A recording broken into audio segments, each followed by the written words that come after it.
Ésaïe 8.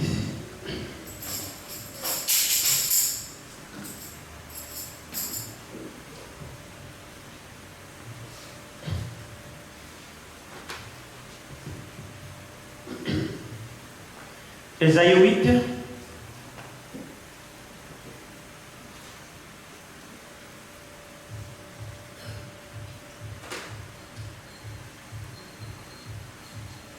Commençons à partir du verset 19 d'Ésaïe 8, à partir du verset 19. Si l'on vous dit, consultez ceux qui évoquent les morts et ceux qui prédisent l'avenir, qui poussent des sifflements et des soupirs, répondez, un peuple ne consultera-t-il pas son Dieu? S'adressera-t-il aux morts en faveur des vivants?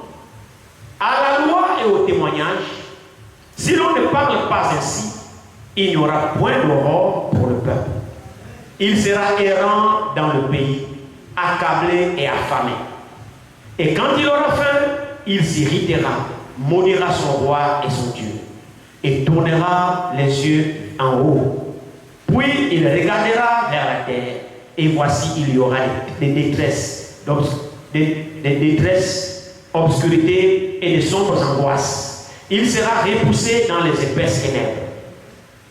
Mais les ténèbres ne régneront pas toujours sur la terre où il y a maintenant des angoisses. Si les temps passés ont couvert d'opprobre, le pays des Zabulons et le pays de Nephtali, les temps à venir couvriront de gloire.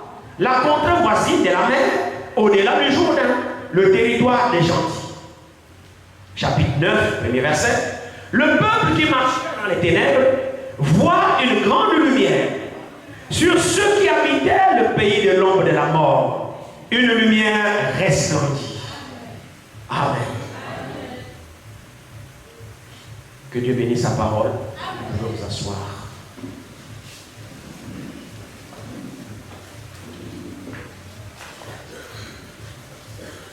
Nous allons ajouter à cela Ésaïe 42. Ésaïe 42. À partir du premier verset d'Ésaïe 42. Voici mon serviteur que je soutiendrai, mon élu en qui mon âme prend plaisir. J'ai mis mon esprit sur lui. Il annoncera la justice aux nations. Il ne criera point, il n'élèvera point la voix, et ne la fera point entendre dans les rues. Il ne brisera point le roseau cassé, et il n'éteindra point la mèche qui brûle encore. Il annoncera la justice selon la vérité. Il ne se découragera point et ne se relâchera point, jusqu'à ce qu'il ait établi la justice sur la terre, et que les îles espèrent en sa loi. Ainsi parle Dieu l'Éternel, qui a créé les cieux et qui les a déployés, qui a étendu la terre et ses productions, qui a donné la respiration à ceux qui la peuplent et le souffle à ceux qui y marchent. Moi, l'Éternel, je t'ai appelé pour le salut, et je te prendrai par la main.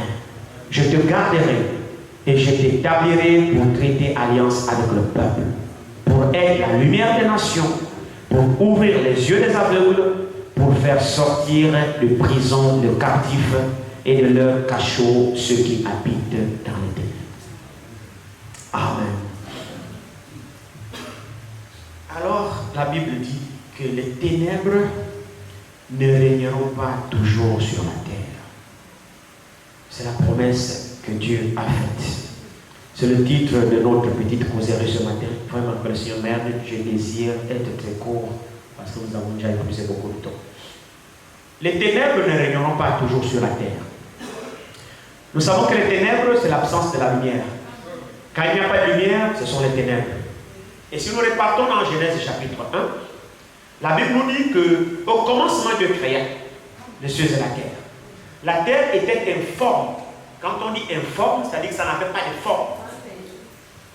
Il y avait deux mots. La terre était informe et vide. Et il y avait des ténèbres sur toute la surface de la Bible.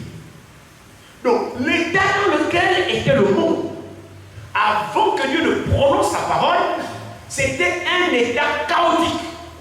Il n'y avait pas de vie, il n'y avait pas de forme, il n'y avait pas d'existence, il n'y avait absolument rien du tout. Et en plus de cela, du néant régnait les ténèbres. Les ténèbres, c'est l'absence de la lumière. Et quand il n'y a pas de lumière, il n'y a pas de vie. Donc c'était chaos absolu avant que Dieu ne prononce sa parole. Alors à la suite de ce chaos-là, retournons rapidement ici, dans Genèse. Pendant qu'on y est, disons-le. Genèse 1. Au commencement, Dieu créa les cieux et la terre. La terre était informe et vide. Amen. C'est une déclaration forte. Au commencement, Dieu créa les cieux et la terre. La terre que nous voyons ici, la Bible dit, elle était informe, donc pas de forme. Et ensuite vide, c'est-à-dire la terre, elle était nulle. Pas de sable, pas d'herbe, elle était nulle, pas de forme. Imaginez le chaos qu'il y avait. C'était la condition dans laquelle le monde était quand Dieu l'a créé. Et maintenant la Bible dit ici, il dit, verset 2, la terre était informe et vide. Et il y avait des ténèbres sur la surface de la vie. Imaginez ce instant. Imaginez ce instant. Pas de lumière. Pas d'éclaircissement quelque part. Tout était sombre, des ténèbres sur la surface de l'abîme. Donc tout était ténébreux, on ne sait pas voir, il n'y a pas de vie, il n'y a pas de lumière, il n'y a rien. Il n'y a rien. C'est dans cet état que le monde était. Quand? Avant que Dieu ne prononce sa parole. Maintenant, regardez avec moi ici, le verset qui suit, il dit ici, et l'Esprit de Dieu s'est mouvé au-dessus des eaux. Maintenant, verset 3 dit, Dieu dit, c'est-à-dire alors Dieu a prononcé la parole. Dieu dit veut dire Dieu prononce la parole, donc Dieu parle. Alors Dieu dit que la lumière soit. La Bible dit, et la lumière fut. Alléluia. Alors dans ce chaos-là, qu'est-ce qui a mis fin au chaos? C'est la création, l'apparition de la lumière par la parole de Dieu. Maintenant regardez frère. Quand Dieu dit que la lumière soit, et la lumière fut, quand la lumière fut, les ténèbres disparurent. Parce que frère, quand il y a la lumière, il ne peut pas avoir les ténèbres. Non, c'est pas possible. Les ténèbres ne peuvent exister que si la lumière n'est pas là. Ah oui, frère. Ils peuvent pas cohabiter ensemble. Impossible. Là où il y a la lumière, les ténèbres disparaissent. Là où les ténèbres ne sont pas là, ça veut dire que la lumière n'est pas là. Si vous voyez les ténèbres, ne cherchez pas des révélations particulières, ça veut dire qu'il n'y a pas de lumière. Alléluia. Mais quand la lumière apparaît, il ne peut plus avoir les ténèbres. Parce que quand il y a les ténèbres, frère, les ténèbres sont voisins de la confusion. Dans les ténèbres, vous ne savez pas voir. Dans les ténèbres, vous ne pouvez pas distinguer. Alors dans les ténèbres, c'est normal. Les œuvres de ténèbres sont les œuvres, effectivement, de noir. Parce que tu vas tomber dans un trou, tu vas piétiner la pointe, tu vas piétiner parce que tu ne vois pas. C'est les ténèbres. Et personne ne peut te condamner si tu te trébuches dans les ténèbres. Je veux que l'église me suive là. Personne ne pourra te faire un procès si tu es tombé dans le noir. Personne ne pourra te faire un procès si tu as piétiné la pointe dans le noir. Personne ne pourra te faire un procès si tu as cassé le verre dans le noir. Personne ne pourra te faire un procès si tu es tombé ou tu as fait une chute et tu t'es cassé le verre dans le noir. On comprendra que ce sont les ténèbres qui sont à l'origine parce que tu n'as pas pu voir. Mais on peut te faire un procès si tu trébuches dans la lumière. Oui. Amen. Est-ce qu'on est d'accord avec ça? On peut te faire un procès si tu shootes le verre. On peut te faire un procès si tu piétines la pointe dans la lumière. Parce que normalement tu es censé voir. La lumière te permet de distinguer des objets, la nature, le chemin. La lumière est claire.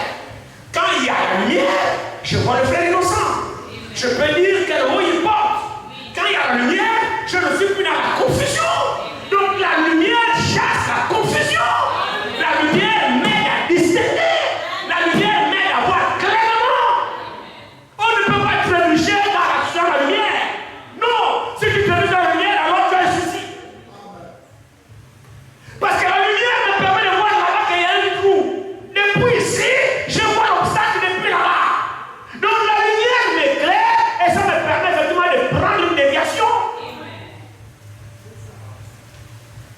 Et c'est quoi la lumière?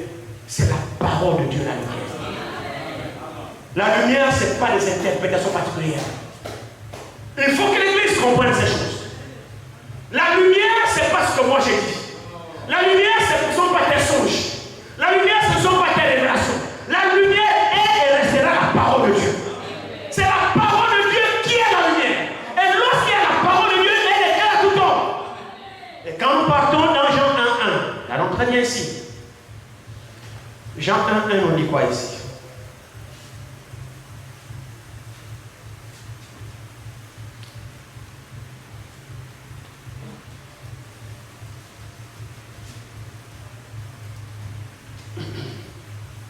Commençons au premier verset de Jean chapitre 1, l'évangile de Saint Jean chapitre 1. Au commencement était la parole, et la parole était avec Dieu, et la parole était Dieu. Elle était au commencement avec Dieu. Toutes choses ont été faites par elle. Écoutez très attentivement. Et rien de ce qui a été fait n'a été fait sans elle.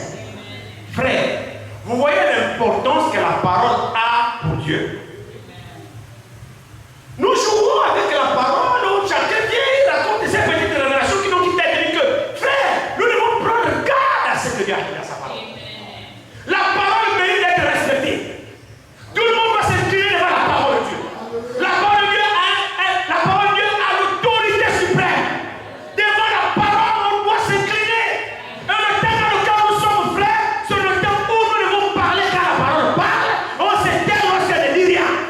C'est pour le moment de raconter les histoires. Parce que regardez très bien ici. Il dit, toutes choses ont été faites par elle. Et rien de ce qui a été fait n'a été fait sans elle. Maintenant, regardez le verset 4. En elle, c'est-à-dire dans cette parole-là, en elle était la vie. Je veux que vous suivez cela. En elle, donc dans la parole, était la vie. Et la vie était la lumière des hommes. Votre attention. Donc, dans la parole de Dieu, là, il y a la vie dedans. Amen. Et cette vie-là éclaire les hommes. Amen. Donc, dans la parole, il y a la vie, et la vie, c'est la lumière. Donc, ce sont des choses que vous ne pouvez pas dissocier. Vous ne pouvez pas dissocier la parole de la vie et de la lumière. Donc, la parole là, c'est la vie et la lumière. Dans la parole. Donc, tout a été fait par la parole de Dieu. C'est pourquoi, si vous remarquez très bien dans le passage que nous avons lu ici, retournons dans Isaïe 8. C'est parce que vous avez prêté attention. Retournons dans Isaïe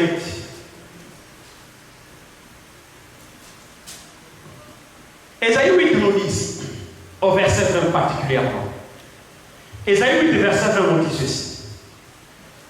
À la loi et au témoignage, si l'on ne parle pas ainsi, il n'y a point d'aurore pour le peuple. C'est-à-dire, si vous ne parlez pas au peuple, selon la loi et le témoignage des Saintes Écritures, le témoignage là, ce n'est pas votre témoignage. Non. À la loi et au témoignage. Quel témoignage? Le témoignage des Saintes Écritures. Et la loi biblique de Dieu. Donc, lorsque nous sommes rassemblés, si on ne parle pas au peuple, selon la sainte parole de Dieu, selon les Écritures, selon la loi et le témoignage des Saintes Écritures, il n'y aura pas d'aurore, c'est-à-dire il n'y aura pas de lumière pour le peuple. Vous ne recevrez pas la lumière si on ne vous prêche pas selon la parole de Dieu. Si on ne vous enseigne pas ce que la Bible dit, vous n'aurez pas la lumière de Dieu en vous.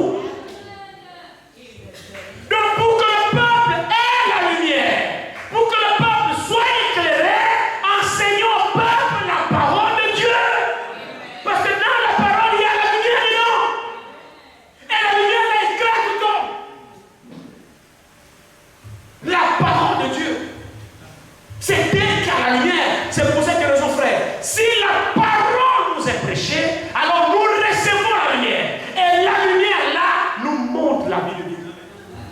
Nous marchons alors en conséquence, conformément à la parole de Dieu. Parce que la parole de Dieu, c'est la vie de Dieu. Et la vie de Dieu, c'est la lumière.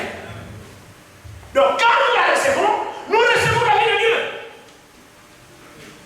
C'est pourquoi, mon frère, ma soeur, pour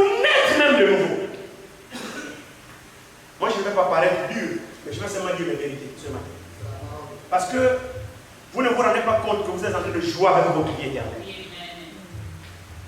À la loi et au témoignage. Si on ne parle pas comme ça, il n'y aura pas de lumière dans le peuple. C'est-à-dire, vous qui partez dans les églises, où on vous enseigne des choses qu'on ne peut pas soutenir dans la Bible, c'est les ténèbres qui sont sur vous. Je vous le dis au nom du Seigneur. Amen. Sur la base de cette parole. Parce que Esaïe 8:20 déclare à la loi et au témoignage. Si on ne parle pas ainsi, il n'y aura pas de lumière sur le peuple. Donc vous qui êtes dans les églises, on vous enseigne tout sauf la parole de Dieu, vous n'avez pas de lumière de Dieu. Vous n'avez pas la vie de Dieu. Vous n'aurez pas la nouvelle naissance. Et vous n'aurez pas la vie de Dieu. Ah oui. C'est les ténèbres qui règnent sur vous. La lumière ne pourra pas briller sur vous. Vous ne pouvez pas naître de nouveau sur la base des enseignements d'hommes. Vous ne pouvez pas être changé. C'est ça la nouvelle naissance. Vous ne pouvez pas être changé, transformé à l'intérieur de vous sur la base des déclarations de sagesse des hommes. Non, la parole de l'homme n'a pas de puissance. Mais la parole de Dieu a la vie à l'intérieur. Quand vous donnez aux gens la parole de Dieu et que la personne croit, ce n'est pas la personne qui fabrique un comportement. Non, c'est cette parole que la personne croit qui a la puissance régénératrice et qui transforme l'homme à l'intérieur. Et la vie de Dieu jaillit dans cet homme. Faire des fausses déclarations, des fausses enseignements, il n'y a pas de lumière là-dedans. C'est pourquoi les terroristes n'iront jamais avec moi. Je vous le dis, ceux qui croient et prêchent cette tonnerre sont égarés. C'est l'esprit de l'erreur. C'est l'esprit de l'erreur. Frère, vous prêchez les sept tonnerres sur quelle base? Ce qu'on dit les sept tonnerres, ce n'est pas écrit dans la Bible. Vous savez, nous autres là, nous sommes seulement responsables de prêcher la parole. Vous croyez pas ça nous lâche. Mais on se verra ce jour-là. Si on dit les sept tonnerres, je lance défi à n'importe qui, quel prédicateur, c'est enregistré. Je lance défi à n'importe quel prédicateur dans ce message de venir me montrer où Frère Branham a révélé cette tonnerre. Amen. C'est sur YouTube. Je lance défi à tous les pasteurs qui prêchent ce message. Montrez-moi les déclarations de citation où Frère Branham a révélé prêcher cette tonnerre. Venez me montrer. Amen. Venez me montrer. Vous montez le peuple, soi-disant les nations. Mais je vous dis que même les sept tonnerres, Frère Branham n'a jamais prêché ça. Amen. C'est lui qui a mis les sept tonnerres, c'est le révérend Coleman. Après la mort de Frère Branham, c'est le révérend Coleman qui a eu les tonnerres. C'est pas Branham. On est là, tonnerre. Branham n'a jamais révélé ces tonnerres. Jamais. Déjà même, à la révélation des sept sceaux. Même le septième sceau n'est pas révélé. Les sept tonnerres sont dans le septième sceau. Le septième sceau, c'est un silence. Et ça cache le jour, l'heure, la venue de Christ. Vous parlez de quoi? Arrêtez de tromper le peuple. Vous allez sur les révélations. Quelle révélation? Une révélation qui ne cache pas de la Bible, elle est fausse. C'est l'esprit de l'erreur. C'est le mensonge. Et le diable est le père du mensonge. Le mensonge n'est jamais en Dieu. Vous allez faire voilà, les sept tonnerres ne seront jamais révélés.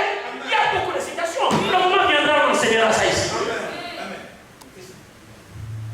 Le septième sceau n'est pas révélé. Le septième sceau, c'est un silence. Frère Branham recevait un sceau par jour. Les frères n'ont pas comme frères et sœurs. Tout ça là, c'est parce qu'ils se sont déconnectés du ministère de Matthieu 24. Je vous dis la vérité. Ils n'ont pas voulu suivre Franck. Quand vous les écoutez, tonnerre, c'est coup, mais les frères sont confus. Les frères mélangent l'expérience que le prophète a eue dans Monsieur Excelleur à la déclaration qu'il y a eu là-bas sur la montagne. 7 coups de tonnerre ont donné. Il y a eu de rochers qui se sont fendus. Cette expérience qu'il a eue, que Frère Branham appelait 7 tonnerres, on va entendre leur voix. Ça tourne coup sur coup. 1, 2, 3, 4, 5, 6, 7. Comme si c'était en train de peler quelque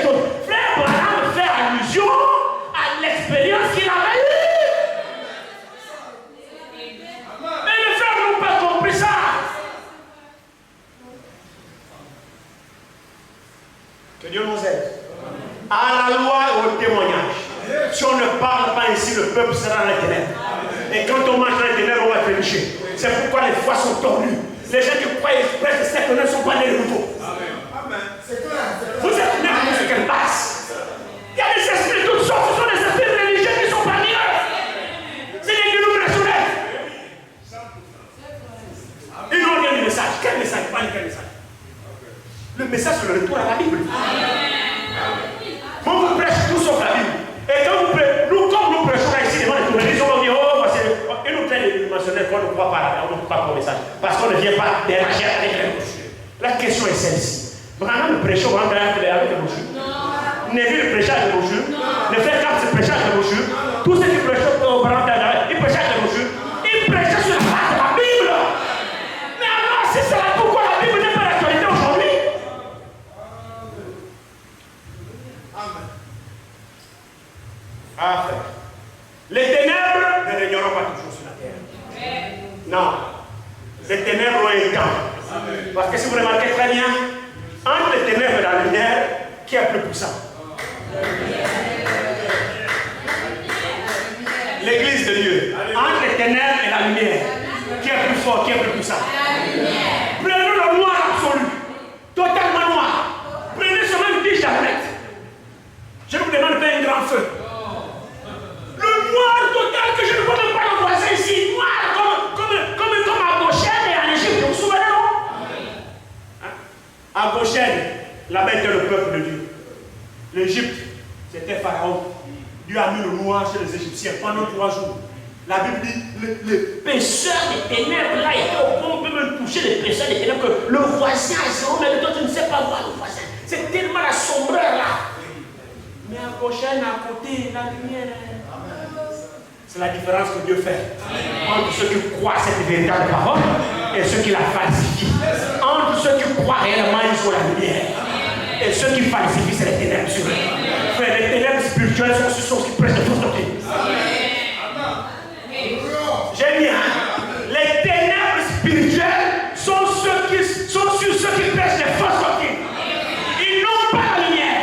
Ils sont dans le noir. Ils ne savent même pas là où ils vont. Ils disent tout et le contraire. Parce que les ténèbres sont sur eux. On vous vend ça comme soi-disant révélation. Quelle révélation?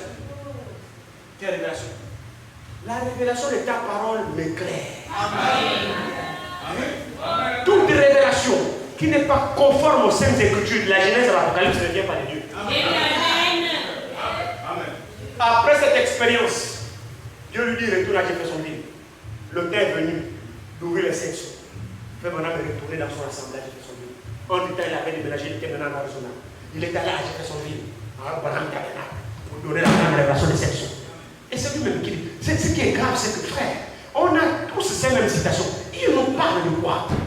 Vous faites partie de qui? Vous êtes animés d'un esprit de mensonge. Voilà ce que vous êtes. Vous êtes des menteurs. Et vous mentez au peuple de Dieu. Nous avons tous les mêmes citations. Vous ne craignez pas. Même quand vous falsifiez les citations, nous autres, on vous attrape. On retourne à la source, on voit la déclaration originale. On a vu que tu as menti là. Combien on mentit sur les déclarations de Frère Branham? On a même inventé des citations. Frère Branham, quand vous fouillez, il n'y a jamais de citations comme ça. Aujourd'hui, on crée des citations au nom de Branham qui n'existe pas. Pourquoi? Parce que la prédication, c'est le prophète a dit. Le prophète a dit. Le prophète a dit ça, la prédication. Le prophète a dit. Frère Branham dit. Frère Branham dit. Frère Branham dit. Frère Branham dit. Vous les voyez là. Frère Branham dit. Frère Branham dit. Ça, c'est quoi? Vous pensez que l'épouse a besoin de ça? Je ne suis pas extrémiste, hein? Mais je suis animé d'une certaine colère. Frère, les ténèbres ne régneront pas toujours. Non, c'est faux. Il y a écrit sur la terre. Et Dieu a suscité le ministère des Éphésiens 4:11 qui sont connectés avec Frère, qui sont connectés avec l'esprit du message et qui comprennent ce message et qui le prêchent. Sortez les ténèbres.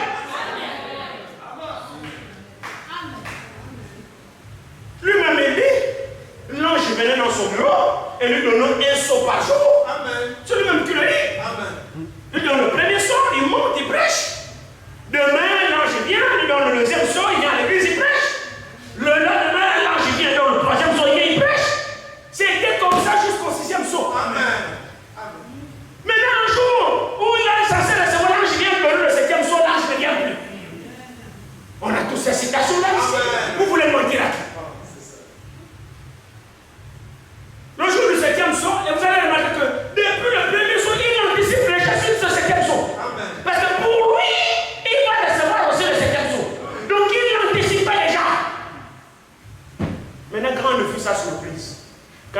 septième jour, l'ange devient bleu.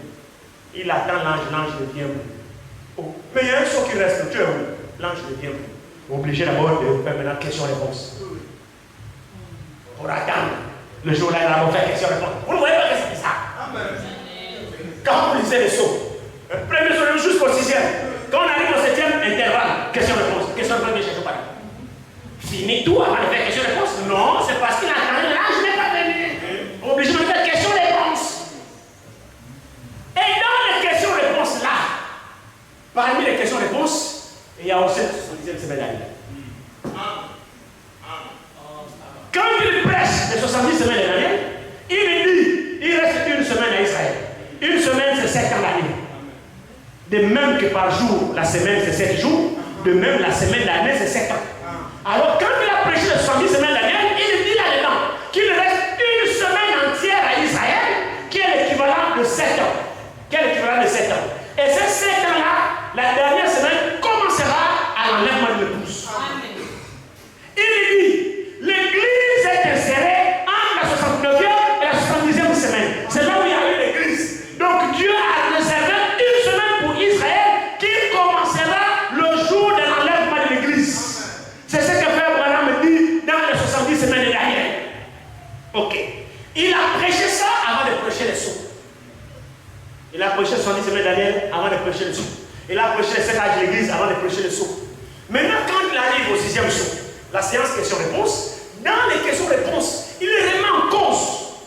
Il remet en cause son enseignement de 70 semaines d'Aniel. On lui pose la question. Il reste, si on a bien compris, dans la 70e semaine, quand tu as prêché, si on a bien compris, il reste alors une semaine, c'est-à-dire 7 ans à Israël, Frère Branham. Il dit non, non, non, non, non, non, non et non. Il a aligné beaucoup de noms pour dire que non, vous avez mal compris. Il reste 3 ans et demi à Israël. Jésus avait prophétisé 3 ans et demi. Il reste donc 3 ans et demi. Alors il remet en cause son enseignement sur les 70 semaines de l'année. Et c'est là où les terroristes s'agrippent. Que non, le prophète a dit, il reste 3 ans et demi. Parce que quand Jésus est venu, Jésus a prophétisé la dernière semaine 3 ans. Donc il reste 3 ans. Pourquoi? Parce qu'ils ont des déclarations de Frère Branham. Mais oubliez que le même Frère Branham dit qu'il reste 7 ans. Donc vous avez Frère Branham qui dit qu'il reste 7 ans ici. Vous avez le même Frère Branham qui dit qu'il reste 3 ans et demi. Vous allez faire comment? Revenez. Vous voyez que venir avec les citations du haut de la chaîne ne résout pas le problème. Frère Branham, mais la citation que tu lis là, est-ce que tu sais qu'il a dit exactement le contraire de ça dans un autre message?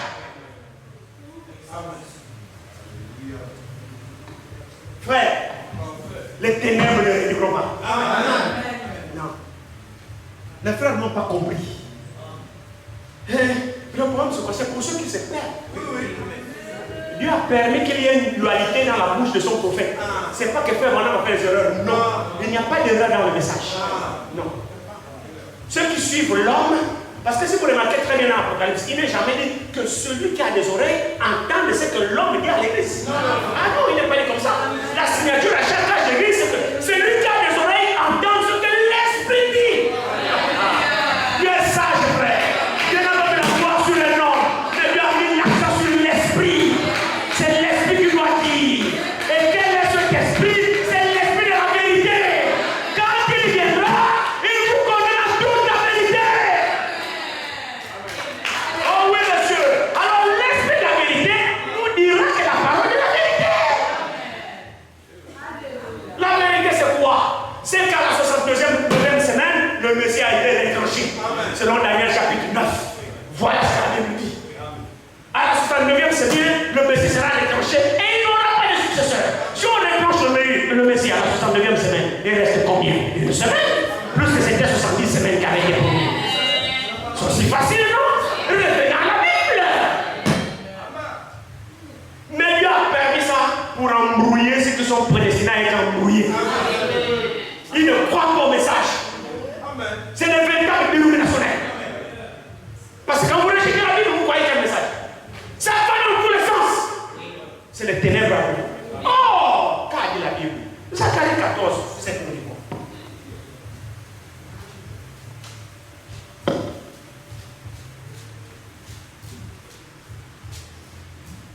Zacharie 14, 7 dit quoi?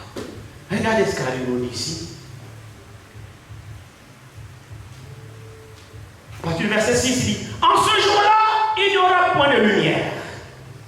Il y aura du froid et de la glace. Ce sera un jour unique connu de l'Éternel, et qui ne sera ni jour ni nuit. Mais vers le soir, la lumière paraîtra. C'est une écriture prophétique. Nous sommes au temps du soir de l'Église. Alléluia. Alors Esaïe, oui, dit: les lumières ne régneront pas toujours sur la terre. Les ténèbres ne régneront pas toujours sur la terre, merci frère. Non, les ténèbres ne régneront pas toujours sur la terre. Et il y a eu un temps de ténèbres, le temps de confusion. Mais à la fin de l'âge de l'Église, Dieu nous a promis une lumière prophétique. Et vers le soir, la lumière apparaîtra. Cette lumière-là, c'est la parole de Dieu qui devait être restaurée au temps du soir.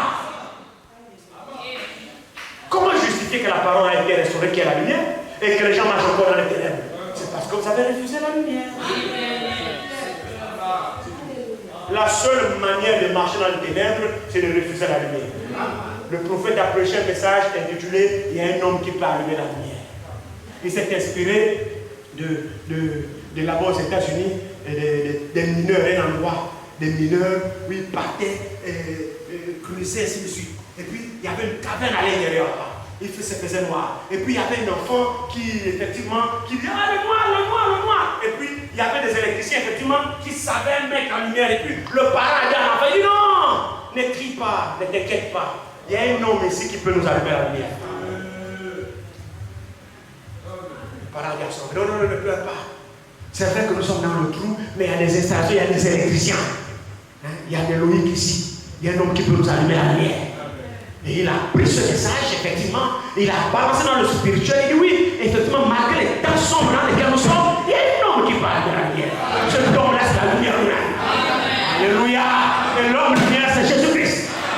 Amen. Ce n'est pas le messager qui est la lumière. Non. La lumière, c'est Jésus-Christ lui-même. Il est un homme envoyé de Dieu. Il est un homme envoyé de Dieu. Il veut rendre témoignage à la lumière. Mais lui n'était pas la lumière. Mais il parlait pour rendre témoignage à la lumière. Cet homme-là, c'est Jean-Baptiste. Alléluia. Mais pour que l'homme envoyé de Dieu rende témoignage à la lumière, il faut que lui-même reçoive cette lumière. Il faut que lui-même soit dans cette lumière. Sinon, comment tu es dans les ténèbres, tu vas montrer la lumière aux gens qui... Non. Toi-même, tu veux avoir être dans la lumière. Et maintenant, tu montres la lumière aux autres. Jean-Baptiste était dans la lumière parce qu'il avait reçu la lumière. Il n'était pas la lumière. En d'autres termes, Jean-Baptiste n'est pas venu prêcher lui-même. Il est venu prêcher la lumière. Ne prêchons pas les hommes. Prêchons la lumière. La lumière, c'est la parole. Ne mettons jamais en avant les ministères. Ne mettons jamais en avant les hommes de Dieu. Quelle soit la grandeur de cet homme, peu importe ce qu'il est. Prêchez-moi la lumière. Aujourd'hui, on a raté le coach. Mais c'est normal. Les gens sont obligés de rester à l'intérieur parce qu'aujourd'hui, le sujet de prédication, c'est Branham. Vous pouvez dire: Branham est plus grand que Jésus. Branham a créé ce soleil. Ils ignorent même que celui qui agissait dans Branham, c'est Jésus. Et que Branham sans Jésus n'était rien. Quelle confusion. Branham est quoi sans Jésus? Rien. Pauvre pécheur, sauvé par grâce. Branham n'est pas meilleur que vous, frère. Non. C'est pas être prétentieux, mais c'est la vérité. Branham n'est pas meilleur que vous. Branham n'est pas grand. Non. Le seul grand, c'est Jésus-Christ là. Branham a reçu un nom particulier de Dieu. C'est la grâce que Dieu lui a faite. C'est tout. La même grâce, tu l'as, mais à ton niveau. On ne te compare pas à Branham. Nous avons des noms différents. Le Branham, Dieu a choisi Branham pour être le messager de l'âge. C'est la grâce qu'il a eue, mais ça ne fait pas de lui Dieu. Non.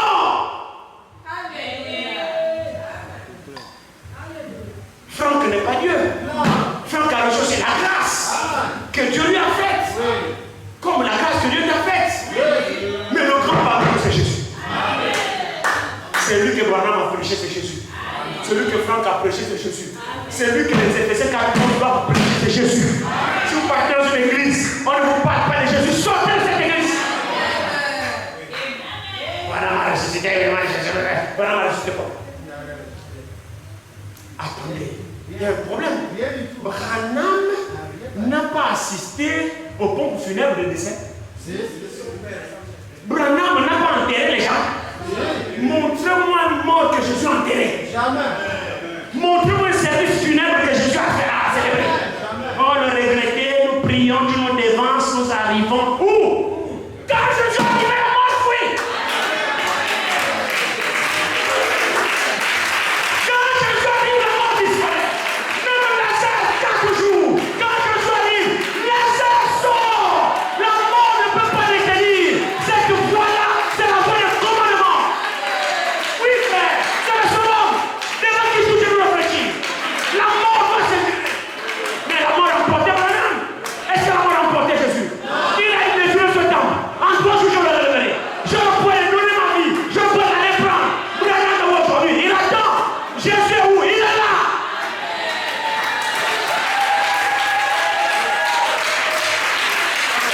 Jésus est présent ce matin.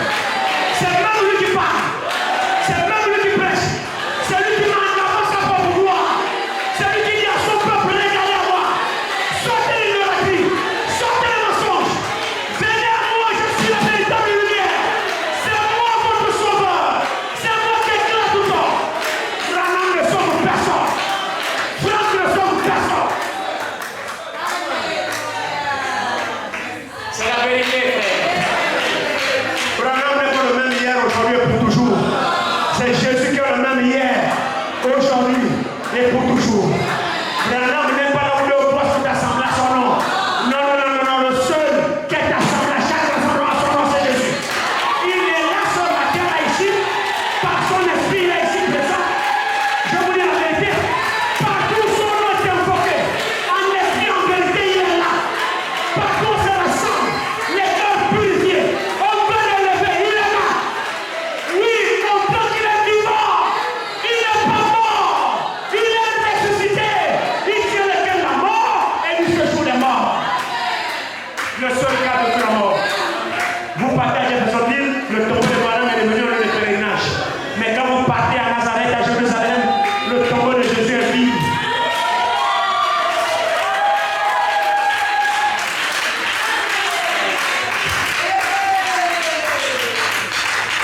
Son tombeau est vide, frère.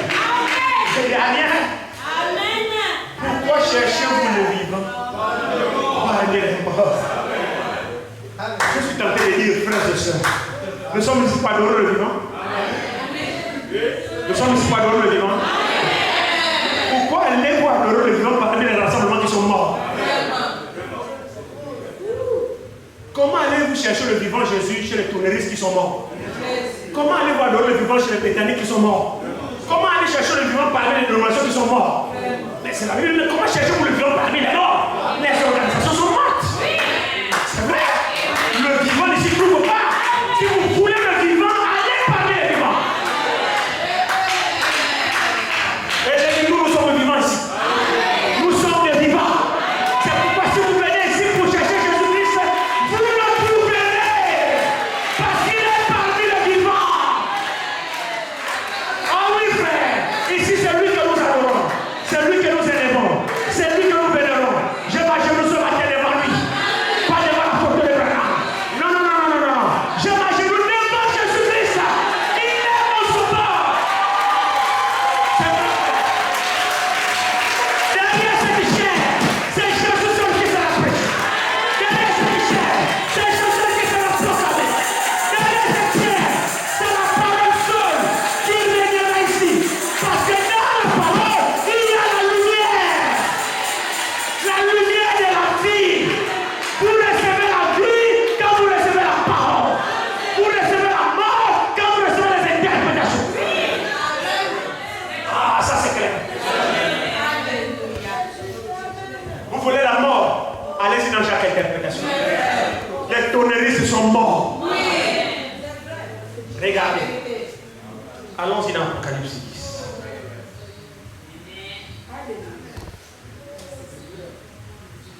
Excusez-moi, je prêche la parole.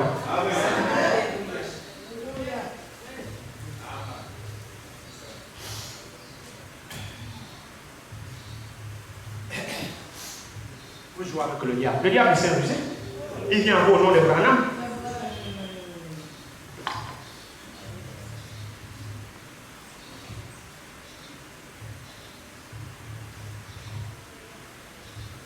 Regardez ici. Apocalypse 7.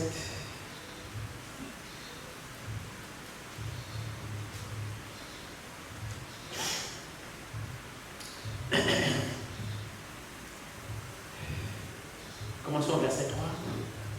Et il cria d'une voix forte, comme rugit un lion. Quand il cria, les 7 tonnerres firent entendre leur voix.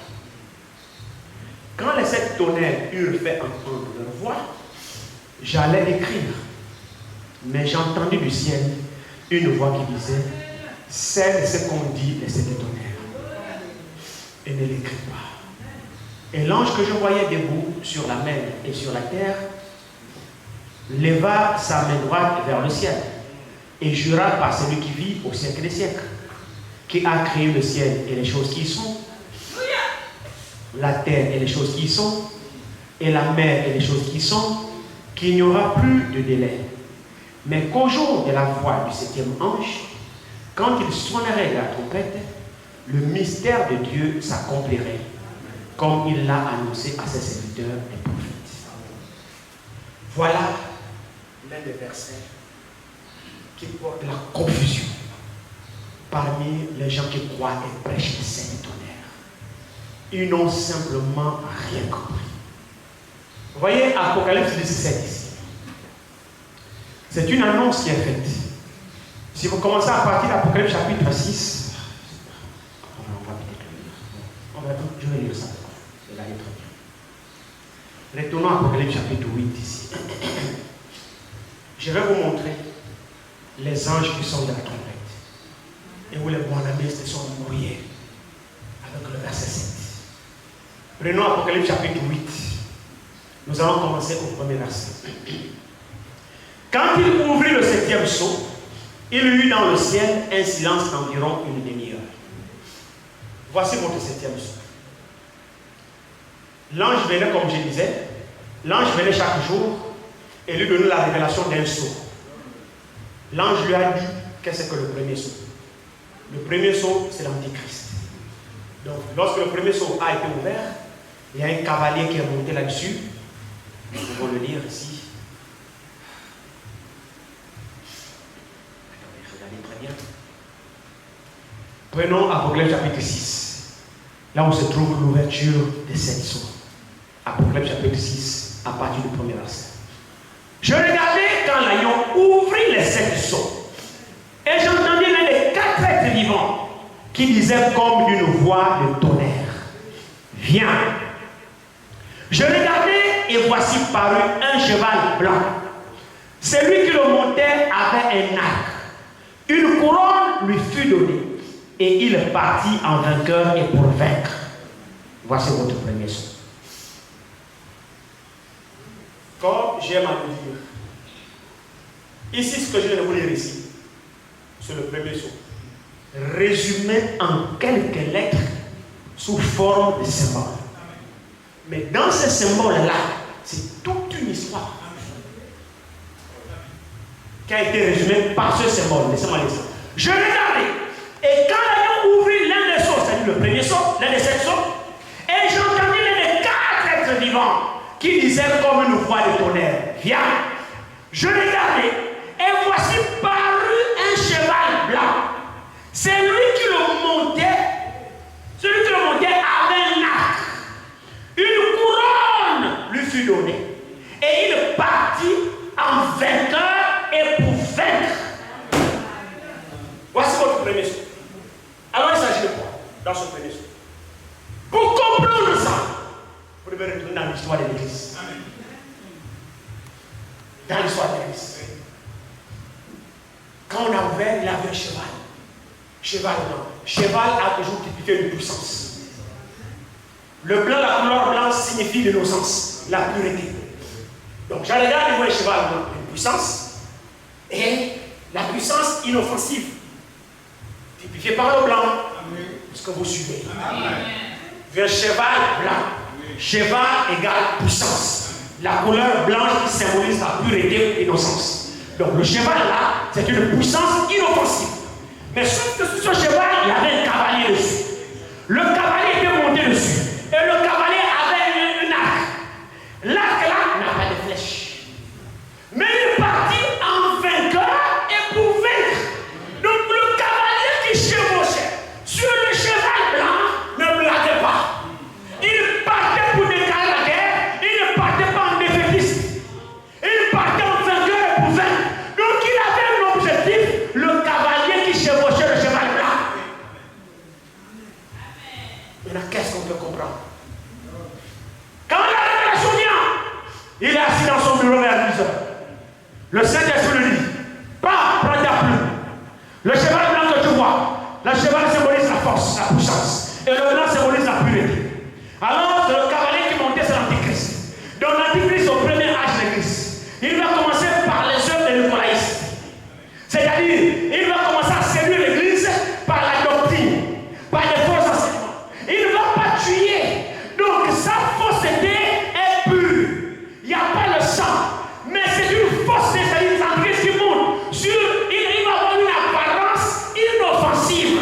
Il viendra en vêtements de brebis, mais en séducteur pour vaincre. C'est-à-dire, il vient avec le ruse. Il viendra au milieu de nous en tant que Christ, en tant que serviteur de Dieu. Il ne vient pas en tant que lion, non, en tant que serviteur de Dieu. Il va se faufiler et il va commencer effectivement à introduire les faux enseignements dans l'Église, dans le but de séduire l'Église et déconnecter l'Église de la puissance de Dieu. C'est ce qui symbolise le cheval blanc. C'est-à-dire, il est inoffensif. Dès le premier âge de l'Église, il a agi par ruse, en commençant par la doctrine des Nicolaïtes. Donc, par les enseignements frauduleux. Et cela, vous entendez l'apôtre Paul, en tant que messager du premier âge de l'Église, commencer déjà à sonner l'alerte, parce qu'il était prophète. Il voyait l'Antichrist de loin. Donc, le diable qui devait venir s'emparer de l'Église et s'asseoir dans l'Église pour séduire l'Église Jésus-Christ.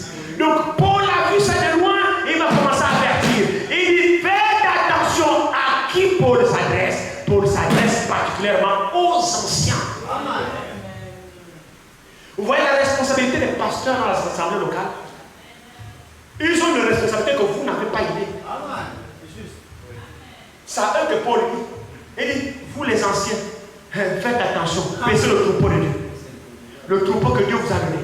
Car je sais qu'après mon départ, il s'introduira parmi vous des loups. Il a utilisé loup, hein, mais en vêtements de brebis. C'est ça l'innocence de la couleur blanche. Parce que le blanc symbolise la pureté. Donc il se dissimule effectivement parmi l'église comme inoffensif. Il est pur, bien-aimé, Saint-Père, et je vous salue, Saint-Père, la piété. Il est blanc. Comment tu peux imaginer le mal d'une personne comme ça? Même sa démarche est bossée, les bras sont croisés comme ça, tu sens la piété. Comment tu vas imaginer que lui, là, c'est un sorcier? Et pourtant, ça n'est qu'un. Paul, déjà au premier âge, comme il était le prophète du premier âge de l'Église, il a vu ça de loin. Il dit, faites attention, je sais, c'est une certitude, qu'après mon départ, ils attendent seulement que je parte. C'est ça votre premier saut. L'Antichrist qui s'est introduit depuis le premier âge de l'Église, depuis Éphèse. Il a commencé par la doctrine des Nicolaïtes. Après la doctrine des Nicolaïtes, il est passé par les œuvres des Nicolaïtes. Les œuvres, c'était d'abord les œuvres, il est passé à la doctrine. Quand il est passé à la doctrine, c'est devenu maintenant imposé, il enseignait maintenant. Mais il a commencé d'abord par les œuvres. Les œuvres des Nicolaïtes, c'est quoi? Le nicolaïsme, c'est que c'est un groupe de personnes dans l'Église qui se sont substitués à la conduite du Saint-Esprit. C'est un groupe de frères, de militaires qui se disent que non, l'Église est conduite par nous. C'est nous qui décidons. Oui. Vous devez nous suivre. Ce n'est plus le Saint-Esprit. Ils ont banni la conduite du Saint-Esprit pour la substituer aux hommes militaires. C'est juste. Mais l'Église de Dieu n'a jamais été conduite par les militaires. L'Église est conduite par le Saint-Esprit. Alors, eux, ils ont fait quoi? Maintenant, à la première église, il y avait les œuvres du Saint-Esprit que le Saint-Esprit faisait au travers des croyants. C'est-à-dire, lorsque tu es saisi par l'Esprit de Dieu, tu es amené à faire des choses de façon spontanée. C'est pourquoi on vous demande de fabriquer rien. Amen. Quand vous fabriquez, ça devient la religion. Vous imitez, c'est pas bon, c'est la religion. Ce que vous faites, ça vient de vous, c'est pas le Saint-Esprit. C'est pourquoi demain vous n'êtes plus capable de refaire la même chose. Vous fabriquez la bonté, vous fabriquez la sainteté, vous fabriquez l'amour. Et après, quand je te piétine un peu, tu me ramasses. Parce que donc, laissons le Saint-Esprit se rendre maître de nous, nous posséder complètement, nous envahir. Et ce que nous faisons, c'est naturel. Vous voyez, quand le Saint-Esprit, tu ne calcules pas, ça vient. Et tu ne sais pas empêcher ça, c'est ça. C'est ta vie. Tu le fais naturellement. Il n'y a pas de forcer dedans, il n'y a pas de supplication dedans. Non, c'est unifié en toi. Frère, quand tu es conduit par l'Esprit de Dieu, tu ne gémis pas pour faire. Mais nous, là, on gémit. On ne va pas à l'église. Ah, frère, moi, on laisse. Juste. Amen. C'est ça. Laissons le Seigneur nous posséder. Alors, on peut marcher l'église, effectivement. Le diable s'est infiltré comment? À travers les œuvres de Nicolaïte. Quand vous lisez dans Acte 4, à partir de Acte 3, Acte 4, la Bible disait avec tout en commun. Oui. Vous vous souvenez, non? Amen. Ah, personne ne disait que c'est bien lui appartenant. Alléluia. Ils avaient tout en commun. Beaucoup vendaient leurs gens, leurs biens et apportaient les biens aux pieds des apôtres. Les gens le faisaient de façon spontanée. Amen. Conduits par l'Esprit de Dieu quand ils voyaient les besoins dans l'église. C'est le Saint-Esprit qui les mettait en mouvement pour faire ces choses. On ne les forçait pas. Ce n'était pas le pasteur qui disait hey, allez-y vendre vos maisons. Non. Pierre ne prêchait pas ça. Juste. Pierre prêchait la parole. Amen. Et le Saint-Esprit agissait dans les cœurs. Et ceux qui étaient sensibles au Saint-Esprit voyaient les besoins de bien-aimés. Mais moi j'ai des besoins. La maison ne me sert à quoi? Je vends l'église dans le besoin. Il n'y a pas de micro, il n'y a pas de ceci, il n'y a pas de carreaux. Et je fais quoi avec tout ça? Je vends tout ça moi. Et puis quand il vend, il amène 2 millions. Pasteur Pierre, oui. Il dit bon, j'ai vendu ma maison parce qu'il y a beaucoup de besoins. Parce que c'est 2 millions. Tiens les 2 millions. Voyez comment vous allez aider les bien-aimés. Oh oui, c'était spontanément. C'était le sort du Saint-Esprit dans le croyant. Et dans l'église, il y avait les membres d'église. Comme toi ce matin. J'ai dit toi, mais là je n'ai pas dit que c'est toi. Saphira Anania. Ils étaient dans l'église ce jour-là. Monsieur et madame, Saphira Anania, les membres de l'église. Ils n'avaient aucune expérience du Saint-Esprit. Ils voyaient comment les autres manifestaient les dons dans l'église. Ils voyaient comment les autres étaient emportés par la gloire de Dieu dans l'église. Ils étaient dans l'église, ils assistaient à ça. Ils ne comprenaient pas le processus, non. Les autres étaient seulement saisis par l'Esprit de Dieu parce qu'à l'intérieur, mais ils étaient purs. Ils ont laissé la parole rentrer dans leur cœur. Pendant que Saphira Anania dans l'église, ils jouaient les religieux. Ils n'avaient jamais goûté la communion du Saint-Esprit dans leur cœur. Alors quand ils ont vu les autres faire des choses, des mouvements dans l'église, quand ils rentrent chez eux le soir, ils ont dit, ah chérie, oui. Les autres vendent les choses, les autres sont joyeux dans l'église, et tout ça là, toi et moi là, il n'y a rien. Non, on va quand même essayer de faire comme les autres. Hein, chérie, hein? Bon, tu vas comprendre quoi? On va vraiment notre terrain là. Oui, c'est vrai, on a un autre là-bas, oui, pendant ça. Il faut quand même qu'on suive le mouvement dans l'église. Il faut qu'on essaie de faire comme les autres. J'espère que vous me suivez. Amen.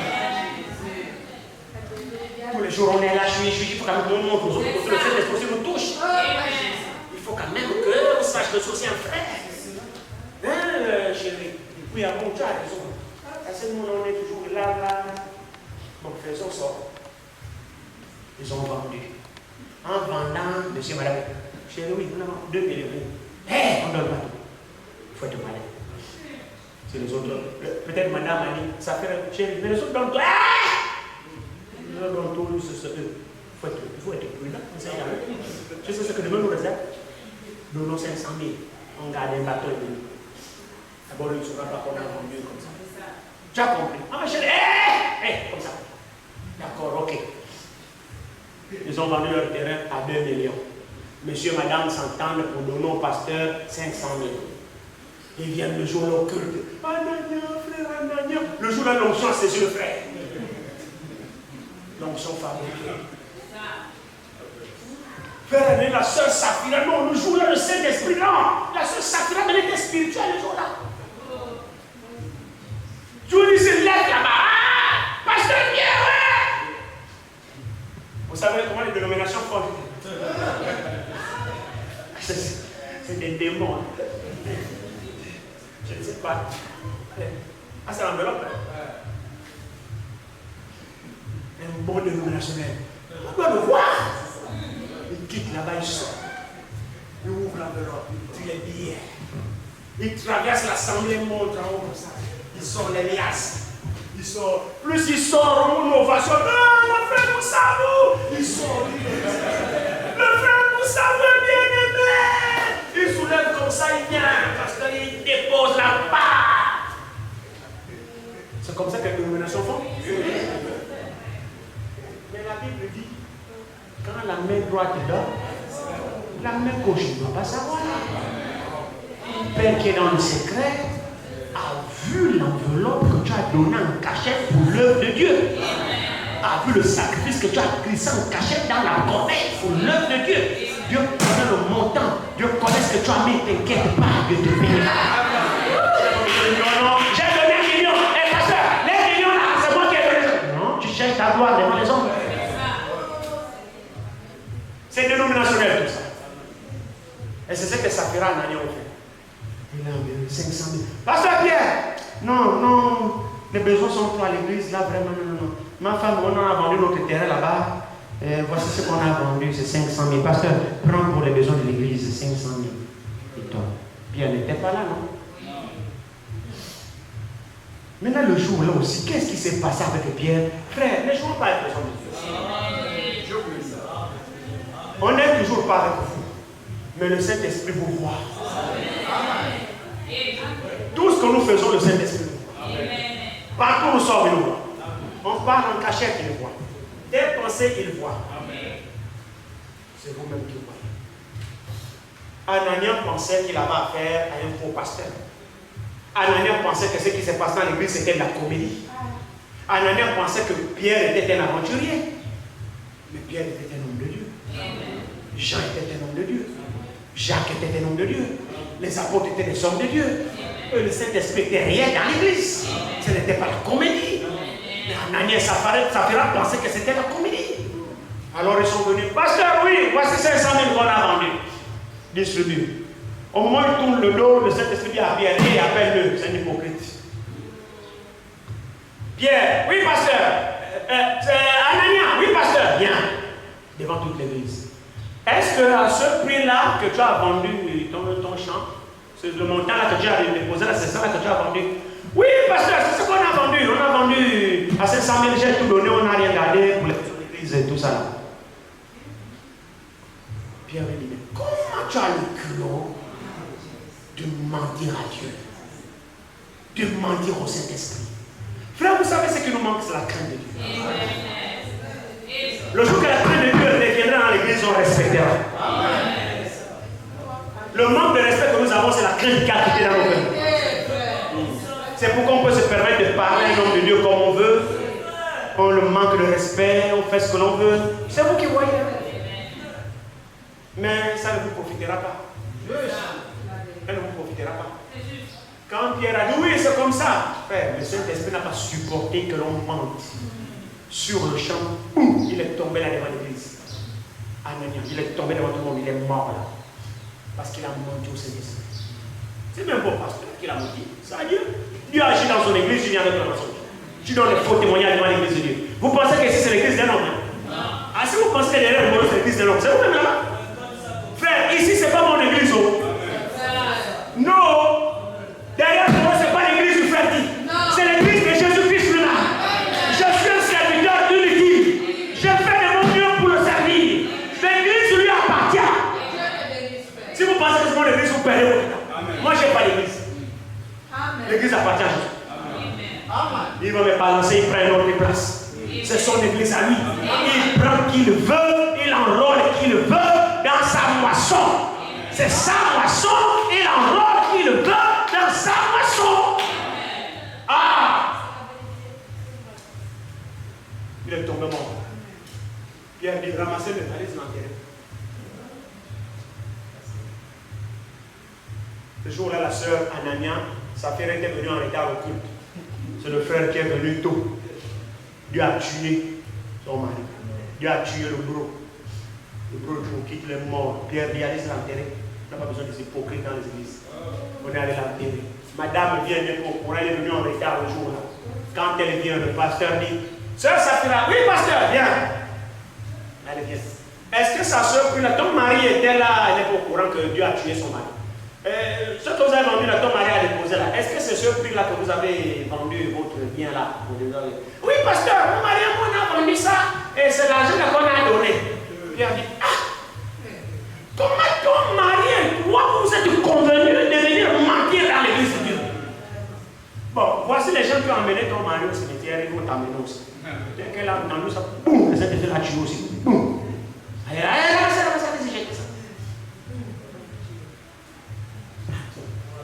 c'est quoi? L'imitation des œuvres du Saint-Esprit. Ils ont voulu imiter les œuvres. Ils pensaient que ce que les autres faisaient, c'était l'imitation. Non, les autres étaient conduits par Dieu pour faire ce qu'ils faisaient. C'est pourquoi dans l'œuvre de Dieu, tu n'es pas conduit à faire, ne fais pas. Ne vous attirez pas les malédictions. Tu n'es pas conduit à faire, ne fais pas. Ne fais pas pour être vu. Tu veux faire en cachette. Et Dieu là-bas te récompensera. Ne jouez jamais les matchs vu dans l'église. Moi, tu as deux frères. Là, c'est moi dans l'église. Tu vois les taux là, frère, c'est moi. J'ai bien un crédit. Tu vois la charpente, c'est moi, frère. J'ai du Seigneur, j'ai fait 10 ans pour rembourser quelqu'un parce que ce n'était pas moi, frère. Tu dis ça. C'est la maison de quelqu'un. Tu veux seulement dire, ah, donc c'est le frère, le frère. Tu cherches la gloire des hommes. Dans ce cas, pour Dieu, tu n'as rien. Or, si tu le fais en secret, les bien-aimés viennent constater. Oh, mais qui a fait la tombe? Tu laisses rien en bas. Mais c'est qui? Ah non, vraiment. Que Dieu bénisse l'âme là. Mais quand tu es béni là, c'est pour des vrais. Moi-même, je ne chante pas la trompette. Oh, c'est moi, frère. C'est moi. Tu demandes celui qui a fait. C'est moi, c'est moi. Regarde-moi ici, présente-moi. Non. Il n'a pas besoin de ça. Servons Dieu de façon désintéressée. Que l'Esprit de nous mette en mouvement pour les œuvres de Dieu. C'est comme ça. Alors c'était ça l'esprit de Nicolaïte qui a commencé dans le premier âge de l'Église. Qui est venu de façon inoffensive. Alors ils ont commencé à imiter les œuvres du Saint-Esprit dans l'Église. Et l'exemple palpable, c'était Saphira et Anania. Mais ils ont persévéré dans l'imitation des œuvres du Saint-Esprit au point où ils ont commencé à écarter les gens qui étaient conduits par le Saint-Esprit pour remplacer par des œuvres des humains. Donc, de temps en temps, maintenant, les militaires commençaient à rentrer dans l'église. La pensée humaine commençait à rentrer dans l'église. Maintenant, on commençait à étouffer les frères et les sœurs qui étaient conduits par le Saint-Esprit. Donc, les membres d'église étaient devenus nombreux par rapport aux membres du corps de Christ. J'espère que vous suivez. Donc, les membres d'église commençaient à s'agrandir. Ils ont commencé à étouffer les vrais croyants dans l'église. C'est comme ça que l'Antichrist a commencé à rentrer dans l'église petit à petit. Il a commencé par les œuvres de l'église. Il est passé des œuvres pour la doctrine. Maintenant, il a commencé par enseigner ça. C'est ce qui symbolise le cavalier sur le cheval blanc avec un arc. L'arc là n'avait pas de flèche, donc ça voulait dire qu'il ne pouvait pas tuer dès le premier âge. Parce que l'arc sans flèche ne sert à rien. Mais ça montrait déjà les intentions qu'il avait. Mais sauf qu'au premier âge, l'église, il ne tuait pas encore. Il avait un arc pour montrer qu'il aurait des flèches de main pour commencer à tuer. Mais sauf qu'au premier âge de l'église, il était inoffensif. J'espère que vous comprenez le premier saut. Là, nous sommes en plein dans le premier saut là. C'est ça le premier saut que je vous donne. Oh. Donc le premier saut, c'est l'Antichrist sur un cheval blanc. Le deuxième saut, c'est l'Antichrist sur un cheval au loup. Il a commencé à tuer parce qu'il s'est procuré les munitions après. Le troisième saut, c'est l'Antichrist sur un cheval pâle. Donc il y a eu le cheval blanc, cheval rouge, cheval noir, cheval pâle. Donc 4 chevaux. Et le 4e cheval, c'est le mélange de couleurs de 3 autres chevaux. Et c'est ce qui équivaut au 4e, ce qui équivaut au 7e âge d'Église. Parce qu'en fait, les 4 sceaux couvrent les 7 âges d'Église. Est-ce que vous suivez? Les 4 sceaux couvrent les 7 âges d'Église. C'est par rapport aux 4 êtres vivants. Chaque être vivant donne la voix. Les êtres vivants sont là pour protéger l'Église. Donc les 4 êtres vivants, ce sont les 4 onctions qui couvrent les 7 âges de l'Église. Donc l'Église, le 4e sceau, vient jusqu'au 7e âge de l'Église. Maintenant le 7e sceau, l'Église part au 4e sceau. Le 5e sceau, c'est les âmes qui sont sous l'autel. L'Église n'est plus là.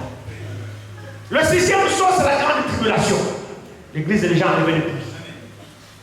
Le 7e sceau, c'est le silence. Quelle est la révélation des 7 sceaux? Premier sceau, l'Antichrist. 2e sceau, l'Antichrist. 3e sceau, l'Antichrist. 4e sceau, l'Antichrist. 5e sceau, les âmes sous l'autel. 6e sceau, la grande tribulation. 7e sceau, le silence. Voilà vos sceaux. C'est juste. Voilà. Maintenant, ici, ce que j'étais en train de vouloir vous lire ici, c'est Apocalypse. Je peux encore lire? Amen. Est-ce que vous me permettez? Amen. Merci, je vais faire rapidement ça. Excusez-moi. C'est des choses vraiment importantes. On va essayer de survoler. On était au chapitre 6. Le premier sceau. Alors, verset 3, c'est le 2e sceau. Quand il ouvre le 2e sceau, j'ai entendu le 2e être vivant qui disait, viens. Il sortait un autre cheval roux. Donc la couleur rouge, le sang. Donc il a changé la couleur blanche de l'innocence à la couleur rouge du sang. Il a commencé à persécuter l'Église. L'Antichrist. Il a commencé à persécuter l'Église. Donc il a changé de couleur maintenant. C'est l'Antichrist. Alors il dit, quand il ouvre le 2e sceau, j'ai entendu le 2e être vivant qui disait, viens. Et il sortit un autre cheval roux. C'est lui qui montait reçut le pouvoir d'enlever la paix de la terre, afin que les hommes s'égorgent les uns les autres. Et une grande épée lui fut donnée. Ça c'est le 2e sceau. Verset 5. Quand il ouvre le 3e sceau, j'ai entendu le 3e être vivant qui disait, viens. Et j'ai entendu, viens. Je regardais et voici paru un cheval noir. C'est lui qui le montait, tenait une balance dans sa main. Et j'ai entendu au milieu des 4 êtres vivants une voix qui disait, une mesure de blé pour un denier, 3 mesures d'orge pour un denier, mais ne faites point de mal à l'huile et au vin. Voici votre 3e sceau. Verset 7. Quand il ouvre le 4e sceau, j'ai entendu la voix du 4e être vivant qui disait, viens. J'ai regardé et voici paru un cheval de couleur verdâtre. Donc c'est le mélange du blanc, du noir et du rouge. D'autres traductions disent le cheval de couleur pâle. Donc c'est le mélange de tous les autres là. Donc c'est la dernière onction de l'Antichrist qui correspond effectivement au dernier âge de l'Église. Donc l'âge de la mort. Ici. Quand il ouvre le 4e sceau, j'ai entendu la voix du 4e être vivant qui disait, viens. J'ai regardé, voici paru un cheval d'une couleur verdâtre. C'est lui qui le montait, se nommait la mort. Là, il se dévoile maintenant. Celui qui a commencé par l'innocence sur le cheval blanc pour montrer qu'il est saint, il est pur, maintenant il se révèle que c'est monsieur la mort. Oh? Il montre sa nature, que c'est moi la mort. Et il a commencé par quoi? Par des interprétations. Les tonnerres sont révélés. Il dit ici, il montait, se nommait la mort. Mais c'est pas quand même Christ qui se nomme la mort, non? Est-ce que Jésus se nomme la mort? Donc ce cavalier-là ne peut pas être Christ. Parce que Christ, son nom, ce n'est pas la mort. Christ, son nom, c'est la parole de Dieu. Alors il dit ici, donc c'est forcément le diable. Il dit, qui le montait, celui qui le montait se nommait la mort. Et le séjour des morts l'accompagnait. Le pouvoir leur fut donné sur le quart de la terre pour faire périr les hommes par l'épée, par la famine, par la mortalité et par les bêtes sauvages de la terre. Le 5e sceau. Quand il ouvrit le 5e sceau, je vis sous l'autel les âmes de ceux qui avaient été immolés à cause de la parole de Dieu et du témoignage qu'ils avaient rendu. Là, l'église est partie au 4e sceau. L'église n'est plus là sur la terre. Le 4e être vivant met fin au 7e âge de l'église. Parce que les 7 âges de l'église sont couverts par les 4 êtres vivants. Chaque être vivant représente l'onction qui, de même que l'Antichrist chevauchait et changeait de ministère d'onction, aussi l'Esprit de Dieu changeait d'onction pour les croyants de chaque âge. Est-ce que vous suivez cela? Les 4 êtres vivants, nous étudierons cela. L'un à la face du lion, l'autre à la face du veau, le 3e à la face de l'homme et le 4e à la face de l'aigle. Ça montre simplement quoi? Les 4 onctions qui protègent l'Église pendant la manifestation de l'Antichrist sur la terre. Donc au premier âge de l'Église, quand l'Antichrist agissait avec l'onction de l'innocence symbolisée sur le cheval blanc, l'onction qu'il avait combattue était l'onction du lion. C'est pourquoi l'onction de l'Église qui agissait au premier âge de l'Église était l'onction du lion. C'est pour cette raison que le lion avait mordu sur sa proie, sa fera Anania, et les avait tués sur place. Pour montrer que le Saint-Esprit, au premier âge de l'Église, agissait avec l'onction du lion. Maintenant, lorsqu'il a changé de ministère, il a chevauché sur un cheval de couleur roux qui symbolise le sang. Alors le Saint-Esprit a changé l'onction sur les croyants. Parce que là maintenant, il commençait à tuer les croyants. Alors Dieu maintenant a donné aux croyants l'onction du faux pour résister à la torture. C'est pourquoi les premiers croyants donnaient leur vie. Ils ne régnaient pas Christ. C'était quoi? C'était l'onction du faux, le taureau. Vous savez les résistants, hein? C'est l'onction-là qui agissait. Au deuxième saut, quand l'Antichrist a changé de couleur, il a chevauché sur le cheval roux, le sang. Alors le Saint-Esprit a donné la force dans les croyants de résister et de ne pas régner. Alléluia. Au 3e âge de l'Église, il va changer de ministère. Il va passer maintenant sur le cheval noir. Et le Saint-Esprit aussi modifie la technique. Et il donne aux croyants de cet âge l'onction de l'homme. Donc l'intelligence de l'homme pour pouvoir le discerner dans sa bouche. Alors il y a la chevauchée. Maintenant au temps de la fin qui correspond au 4e saut, il a changé de face. Et là il a fait quoi? Il a pris la ruse du premier saut, la ruse du 2e saut, la ruse du 3e saut, il les a compilés dans le couleur de cheval aux couleurs pâle. Donc la couleur pâle, c'est l'association de toutes les stratégies depuis le dernier âge. Depuis le premier jusqu'au dernier âge. Donc il est devenu rusé. Rusé. Le Seigneur a dit très bien. J'ai des élus sur la terre, je vais m'adapter. Alors il a changé d'onction. Et dans l'âge du 4e saut, le Saint-Esprit a donné à l'église des croyants l'onction de l'aigle. C'est ce qui correspond à notre âge. C'est pourquoi notre âge, c'est l'âge de l'aigle. Nous volons plus haut pour voir plus loin. Les poulets restent en bas. Vous suivez cela? À la fin du 4e âge de l'église s'avance. À l'enlèvement. Donc le 4e saut met fin au 7 âge de l'église. Maintenant, à partir du 5e saut, c'est les âmes sous le Sixième chose, c'est la grande tribulation.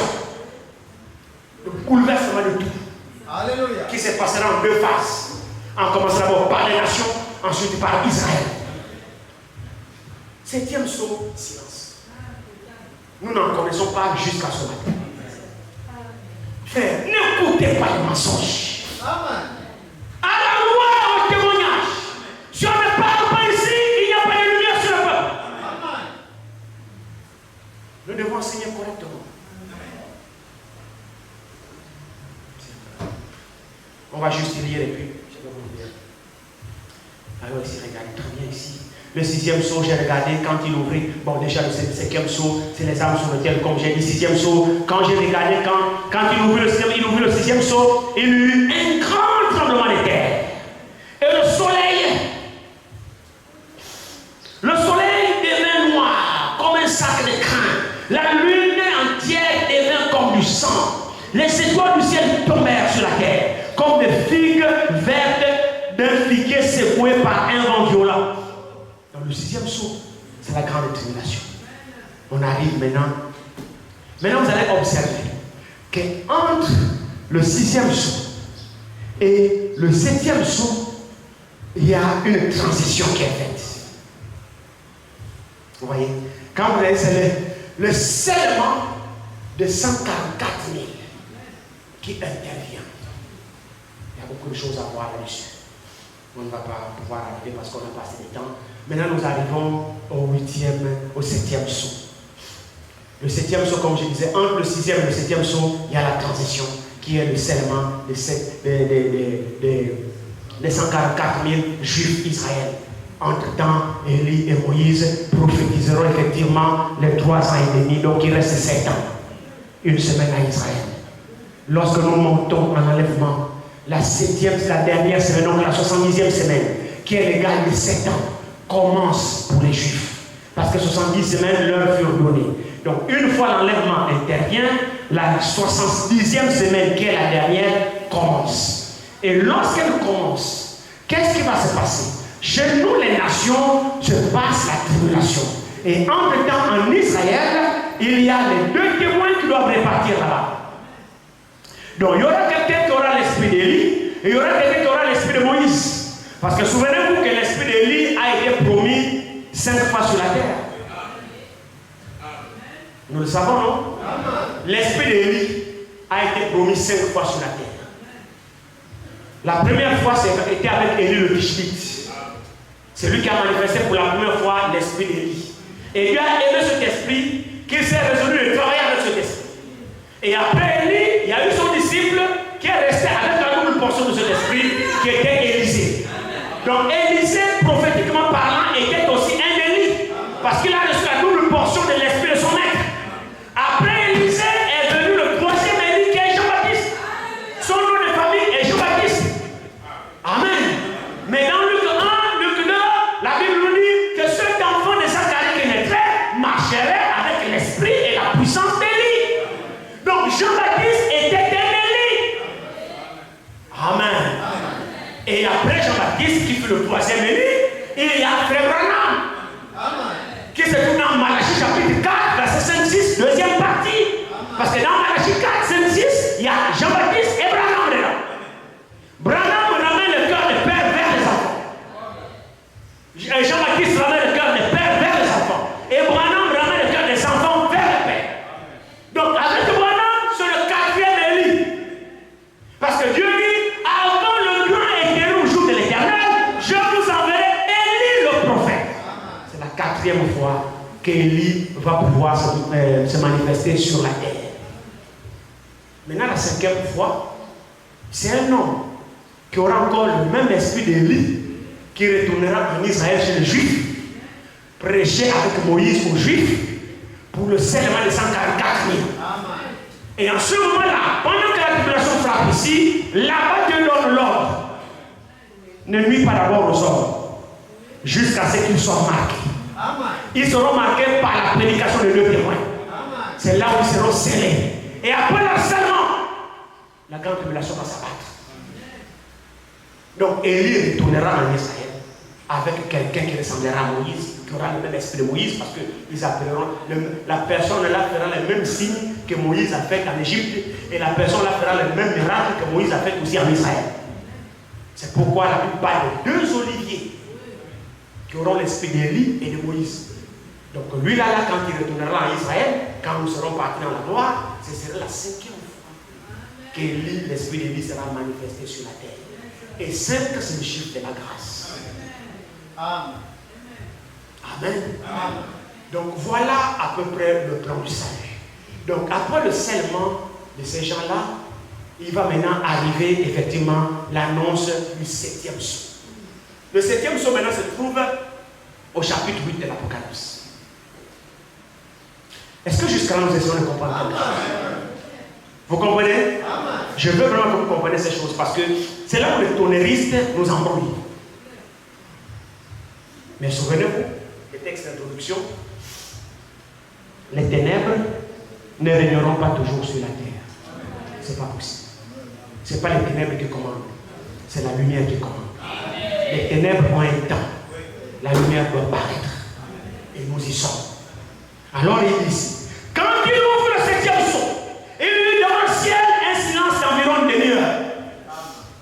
Fin. Et c'est là qu'on fait Branham prêcher ces sceaux, comme je disais. Arrivé au 7e sceau, l'ange ne lui dit rien. Il ne lui dit rien. Il dit le 7e sceau sur le silence. Il n'y a rien dedans. Il dit simplement que le secret se cache dans le silence. Le mystère se trouve dans le silence. Les 7 tonnerres sont dans le silence. Et il dit, si nous connaissons le 7e sceau, alors nous connaîtrons exactement ce qu'on dit les 7 tonnerres et nous connaîtrons exactement le jour, la date, l'heure de la venue de Jésus-Christ. Or, c'est un problème. C'est un problème parce que dans Matthieu 24, Jésus a dit même le Fils ne connaît pas. Or, quand il dit même le Fils ne connaît pas, c'est en tant que parole. En tant que parole sur la terre, vous ne trouvez pas écrit dans la Bible le jour où Jésus reviendra. Mais en tant que Dieu, quand il retournera à la position paternelle, il sait quand il a fixé pour revenir. Donc, dans les Écritures, vous ne trouvez pas écrit noir sur blanc quand est-ce que Jésus va revenir. Et frère mon ami, tout cela est inclus dans le silence. Et le secret était tellement fort que même le ciel a été plongé dans le silence. La louange qu'il y avait au ciel, Dieu a dit taisez-vous. Les séraphins qu'il a donné dit taisez-vous. Le service à l'hôtel, taisez-vous, arrêtez tout. Le ciel était plongé dans un silence. Parce que le secret était tellement grand. Et le messager dit que le secret était tellement grand qu'il n'a pas permis à un ange de faire un petit mouvement au risque que le champion de l'interprétation ne puisse interpréter. Parce que si un ange aurait fait un mouvement, non, le mouvement là me dirait. Mais c'est vrai. Déjà, il interprète même le silence. C'est quand même compliqué, frère. Avec le diable, on sait plus quoi faire. Tu ne parles pas, je habille. Tu parles là, je habille. Parce que le diable a mesure d'interpréter ton silence. Je suis là, je vois. Les spécialistes ont dit non, le frère là, le regarde là, c'est sûr que là, il est en train de nous toiser. Ah non, tu as vu le regard.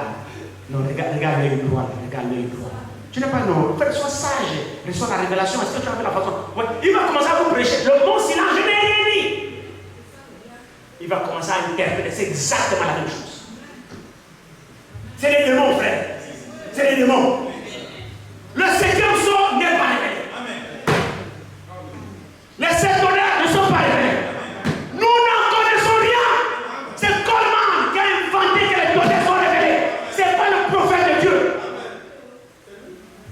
Oh. Donc ceux qui croient et prêchent les 7 tonnerres, ils sont égarés. C'est l'esprit de l'heure. Ils ont un faux Saint-Esprit. Ils ont une fausse renaissance. Ils n'auront pas l'enlèvement. Allez, si vous plaindre là où vous voulez, j'ai dit. S'enregistrer.